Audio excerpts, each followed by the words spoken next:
Seja bem-vindo à AFAGO, aqui a gente te ensina como se manter atualizado em ginecologia e obstetrícia. Eu sou o Jader Burtê. E hoje eu tô aqui com a Mariana Lubchinski. Mari, seja bem-vinda. Muito obrigada pelo convite. Hoje a gente vai conversar sobre amenorreia primária, né? Que é um tema que a gente, às vezes, eu sempre digo que é um tema que na prática costuma vir em dupla, né? Às vezes demora pra gente atender uma amenorreia primária, mas quando vem, às vezes vem em dois casos, assim, né? Como então, tudo, né? Na gineco-obstetrícia, tudo, em geral, elas vêm de dupla. É a regra do 2 que a gente fala, né? Então, acho que é um tema super legal, assim, super interessante pra gente discutir, né? É a amenorreia primária. Então tá, Jader. E assim, quando a gente não tem o desenvolvimento dos caracteres sexuais, né? Como é que a gente investiga essa amenorreia primária? Boa, então assim, primeiro vamos conceituar, né? O que é a amenorreia primária? A amenorreia primária é aquela paciente que nunca menstruou, né? Esse é o conceito de amenorreia primária. A gente tem indicação, né, de investigar aos 13 anos, né, naquela paciente que não tem o desenvolvimento dos caracteres sexuais, e aos 15 anos, né, naquela menina que teve o desenvolvimento dos caracteres sexuais, mas ainda não menstruou. Então, nessa pergunta que tu fez, né, que é aquela paciente que não teve, né, o desenvolvimento dos caracteres sexuais. Se ela tem 11 anos, 12 anos, a gente ainda espera, né? É muito comum isso, às vezes as mães vêm ansiosas, né? Ah, ela tem 12 anos, as colegas da escola ainda todas já começaram a desenvolver a mama, né? E ela ainda não desenvolveu. Então, a gente tem que tranquilizar a mãe, né? Que a gente tem até os 13 anos. A partir dos 13 anos, se ela não desenvolveu, aí sim é que a gente vai investigar, né? Como que inicia a investigação? Bom, se ela não teve telarca, né? Se ela não teve desenvolvimento mamário, significa que ela ainda não está estrogenizada, né? Então, ela ainda não iniciou a produção estrogênica. O que a gente precisa saber? Esse ovário, ele não iniciou a produção estrogênica porque existe uma questão ovariana, né? Um problema ovariano, ou esse eixo, né? Ele ainda não está ativado. Então, eu preciso saber se o problema é ovariano ou se o problema é central. E a gente faz isso dosando o FSH, né? Então, a gente vai dosar o FSH dessa criança, né? E vai ver se o FSH ele vai estar em níveis altos, aumentados, né? Ou se ele vai estar em níveis baixos. Se a gente encontrar um FSH alto, a gente vai estar frente a um hipogonadismo hipergonadotrófico, né? E a gente vai investigar a causa. E se a gente tem um FSH baixo, a gente vai estar frente a um hipogonadismo hipogonadotrófico. Por que a gente já fala hipogonadismo, né? Porque se ela não tem telarca, eu já estou vendo clinicamente, né, que ela não está produzindo estrogênio, né? Que o ovário ele não está produzindo estrogênio. Então, ela está hipogonádica, né? E aí eu preciso entender o porquê. Se a causa é ovariana, né? Ou se a causa é central. Então, a gente sempre inicia a investigação dosando o FSH. Ele vai ser o divisor de águas, né? Para a gente entender o que está acontecendo nessa amenorreia primária. Tá. E quando tem, assim, então, essa causa central, né? Do hipogonadismo hipogonadotrófico. Quais as possíveis causas? Bom, quando a gente tem, né, o hipogonadismo hipogonadotrófico, então vamos pegar um caso bem da vida, assim, né? Aquela menina que tem 13 anos, que veio com a mãe na consulta, a mãe tá preocupada porque ela não desenvolveu ainda, né? A gente examina, realmente é um M1-P1 de Tanner, né? M1 quer dizer que não tem nada de mamas, P1 quer dizer que não tem nada de pelos pubianos, né? E aí, então, a gente vai dosar o FSH. O FSH deu baixo, né? Deu um nível bem baixinho, assim. Já vi até FSH, assim, indetectável que veio, né, escrito assim no laudo, né? Então, realmente, né, o FSH está bem baixo. Isso é um hipogonadismo hipogonadotrófico. O que a gente tem que pensar? Quem produz o FSH? A hipófise, né? Então, a hipófise não está produzindo, né? Pode ser um problema hipofisário? Pode. Mas a hipófise, ela só produz as gonadotrofinas através do estímulo do GNRH hipotalâmico, né? Então, pode ser que o hipotálamo não esteja mandando GNRH para essa hipófise e por isso que a hipófise não está produzindo. Então, é uma amenorreia central, né? Pode ser que seja hipofisária ou pode ser que seja hipotalâmica. Inclusive, as causas de amenorreia hipotalâmica são muito mais frequentes, né, do que as hipofisárias. Como que a gente diferencia na prática, né, a causa hipotalâmica da causa hipofisária? Fazendo o teste de estímulo com GNRH. O que é isso? Esse é um detalhe, inclusive, muito importante, assim, a gente vai dosar o FSH basal dessa criança, né, e aí, então, a gente vai fazer um estímulo com GNRH, mimetizando o que o organismo faria naturalmente. Então, a gente faz pulsos de GNRH, e aí, então, se dosa, né, a resposta, vê se esse FSH vai aumentar ou não vai aumentar. Se a gente tem aumentos progressivos do FSH, isso significa que a hipófise está responsiva, né, ela está respondendo. Então, se ela está responsiva, a hipófise está íntegra. Essa é a conclusão, né? O problema, na verdade, é o hipotálamo, é hipotalâmico.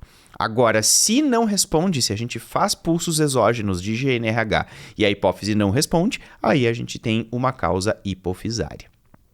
Então, Mari, o que a gente pode listar, né, como causas hipotalâmicas, que são super frequentes, super comuns, né? Principais, hábitos de vida. Né? A gente sabe que às vezes a gente tem aí adolescentes que são ginastas, que são atletas, que são bailarinas, né?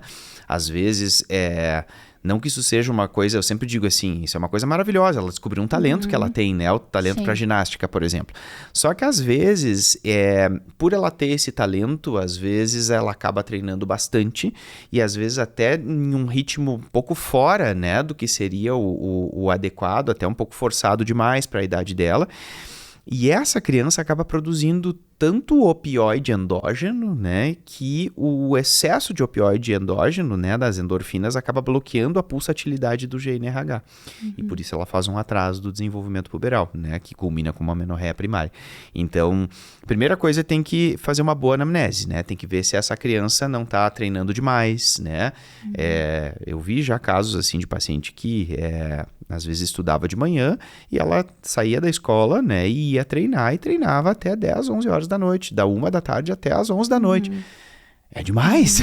Que vida, né? É demais. Ela é só uma pré-adolescente, né? Sim. Então, assim, tem que sempre cuidar esse tipo de coisa, né? Porque às vezes elas treinam muito, ginástica, balé, né? E aí isso acaba fazendo, né, um atraso do desenvolvimento puberal por questões neuroendócrinas, né? Elas acabam fazendo, de fato, né, um bloqueio, né, do hipotálamo por conta disso. Outra coisa que é bem triste, assim, né, e que pode acontecer também com adolescente é bulimia, né, então elas provocam o vômito, né, aquela coisa do corpo, né, da distorção da imagem corporal, às vezes acaba provocando vômito, e a bulimia, ela produz muito cortisol, né, as pacientes que têm, né, anorexia, bulimia, elas acabam produzindo muito cortisol endógeno, e esse excesso de cortisol também bloqueia a pulsatilidade do GNRH, então elas vão fazer a amenorreia primária hipotalâmica, né. Então, principal são essas questões de hábitos de vida, né? Então, tem que pesquisar atividade física, tem que pesquisar se não tem bulimia. Às vezes, né, as mães descobrem, né, a bulimia por conta disso, né? Porque às vezes elas conseguem fazer de um jeito tão velado, né? Tão escondido, assim, que elas acabam descobrindo por conta disso. Então, é super importante, né, a gente pesquisar, né? Às vezes, ver que a adolescente está um pouquinho desconfortável, tira a mãe, né? Tira a mãe um pouco, vamos conversar sozinho com a adolescente, né?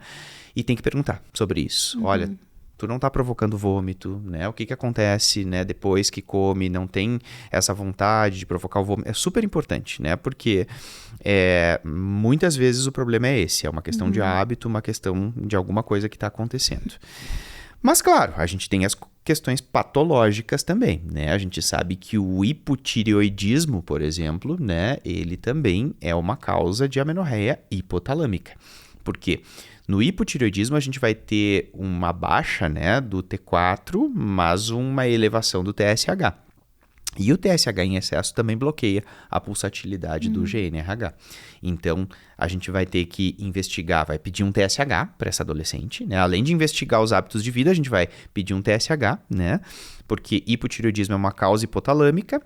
E a gente vai pedir prolactina, porque a hiperprolactinemia também é uma causa hipotalâmica de amenorreia primária. Então tem que pedir prolactina porque às vezes elas estão hiperprolactinêmicas, né? E esse excesso de prolactina também está bloqueando a pulsatilidade do GNRH. E se a gente detectar uma hiperprolactinemia, a gente vai investigar o porquê, né? A causa da hiperprolactinemia.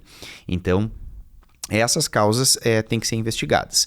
Hábitos de vida, tem que investigar TSH, tem que pedir TSH, tem que pedir prolactina, né, para essa adolescente. E aí a gente também tem aquelas causas hipotalâmicas mais raras, né, que aí entraria a síndrome de Kallmann, por exemplo, né, que é uma condição que ela, na verdade, é uma ausência da produção do GNRH, né, e que, na verdade, é um problema embriológico, né? Tem uma falha ali na migração dos neurônios, na lâmina crivosa, né? Que esses neurônios, eles, além de produzirem GNRH, eles também são responsáveis pelo olfato. Então, elas vão ter anosmia, elas não sentem o cheiro das coisas, né? Então, por isso que é importante na anamnese também a gente perguntar como é que é para sentir o cheiro das coisas, né? Consegue sentir bem? Não, sempre sentir normalmente, né? Tem alguma dificuldade, né, para reconhecer cheiros. Então, se ela tem anosmia, aí a gente tem que pensar nessas causas mais raras, né? Como a síndrome de Kallmann. Então, essas são as causas hipotalâmicas. As causas hipofisárias são muito raras, assim. Aí a gente poderia ter, por exemplo, a síndrome da célula túrcica vazia, né? Que geralmente já se fez o diagnóstico antes, né? Na própria infância, geralmente já se fez. Crâniofaringioma também, né? Que é uma coisa super rara, mas que também geralmente já se faz o diagnóstico antes. Então, quando, em resumo, né, tudo isso que eu falei, quando o FSH está baixo, né, no hipogonadismo hipogonadotrófico, a gente vai pesquisar a causa hipotalâmica ou hipofisária, diferencia pelo teste do GNRH, e se a causa é hipotalâmica, que é a maioria das causas, lembrar sempre, né, dos hábitos de vida, perguntar para a paciente, né, atividade física, perguntar para a paciente se ela não provoca vômito, perguntar para a paciente se ela sente o cheiro das coisas e pedir um TSH e pedir uma prolactina, né, super importante. Certo. E a amenorreia primária, então, com esse hipogonadismo, quando for hipergonadotrófico, né, quais são as possíveis causas que a gente tem? Bom, quando a gente dosa o FSH, né, e o FSH tá alto, aí muda de figura, né? Então, assim, eu peguei lá um resultado de um FSH, uma criança que não desenvolveu, né, tem 13 anos, não tem mama, não tem pelo pubiano. Eu olho o FSH e o FSH tá 60, por exemplo, né? Bom, temos um quadro, né, de hipogonadismo hipergonadotrófico. O que isso significa, né? O que a gente tem que pensar? De novo, quem que produz o FSH? A hipófise, né? Então, a hipófise tá ali, ó, enlouquecida, mandando FSH para esse ovário, né? E tanto que assim, o que acontece? O ovário não está respondendo, a hipófise aumenta, né? Ela vai cada vez aumentando mais a produção. Então, se o FSH está alto, significa que a hipófise está fazendo o papel dela, né? E está tentando estimular esse ovário. Mas o ovário está aqui, bracinho cruzado, né? Então, a causa com certeza é ovariana, né? Quando a gente tem hipogonadismo hipergonadotrófico. É um problema ovariano. O ovário não está respondendo e a gente tem que entender o porquê, né? A gente vai investigar o porquê que esse ovário não está respondendo. A principal causa, né, de hipogonadismo hipergonadotrófico que cursa com a amenorreia primária é genética. Essa é a principal, né? Então, a gente tem aí as disgenesias gonadais, né? A paciente que tem, por exemplo, uma síndrome de Turner, né? Que é uma síndrome que falta um dos cromossomos X, né? O cariótipo da paciente, na verdade, vai faltar um dos cromossomos X.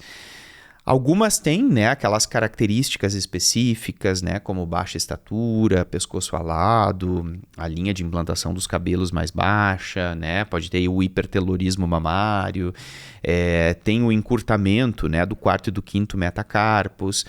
Mas tem muitas pacientes com síndrome de Turner que às vezes não tem, né, aquelas características, né, que às vezes a gente não pensa nisso, né, durante a infância. E de fato, né, a síndrome de Turner, ela é frequente, né, dentre as causas genéticas, ela é a mais comum, a mais frequente da gente encontrar. Até porque, às vezes, a gente pode ter pacientes com cariótipos em mosaico, né, que algumas células somáticas são normais e outras, né, são 45X, né, sem ter o outro cromossomo X. Então, assim, sempre que a gente tiver um hipogonadismo hipergonadotrófico, a conduta é pedir cariótipo. Tá? Esse é o resumo. Então, sempre que tiver frente a um hipo-hiper, conduta cariótipo. Porque o cariótipo vai me dizer qual é a causa. E esse cariótipo deve ser de 100 células, né? Porque às vezes a gente tem os mosaicismos, né? E se a gente faz um número baixo de células ali, pode ser que pegue um cariótipo normal.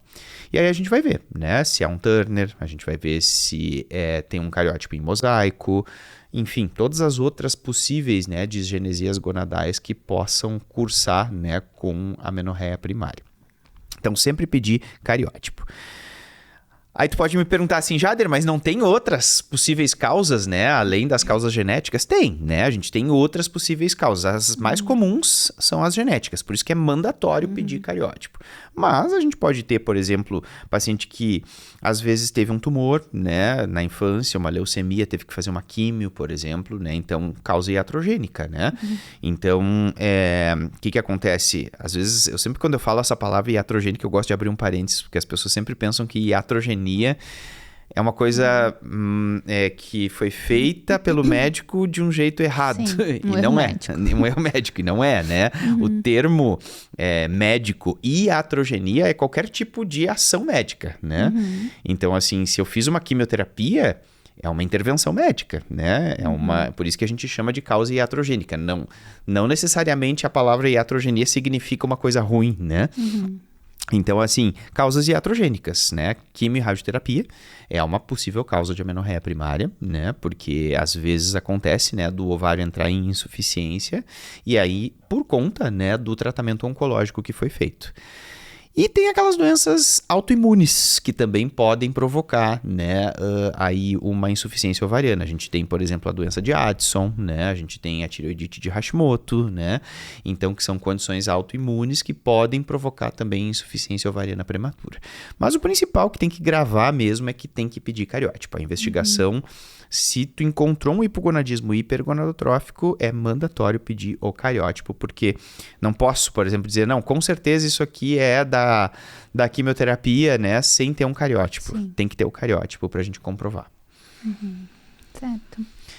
Acho que o principal era isso, né, Mari, da gente poder discutir, assim, né, os principais pontos, né, de amenorreia primária, né, e o que fazer, né, frente a um FSH reduzido ou um FSH aumentado. Acho que isso já faz um grande divisor de águas aí, né, para quem está atendendo, para quem está estudando também, né? Então, acho que o objetivo principal aí foi cumprido. Sim.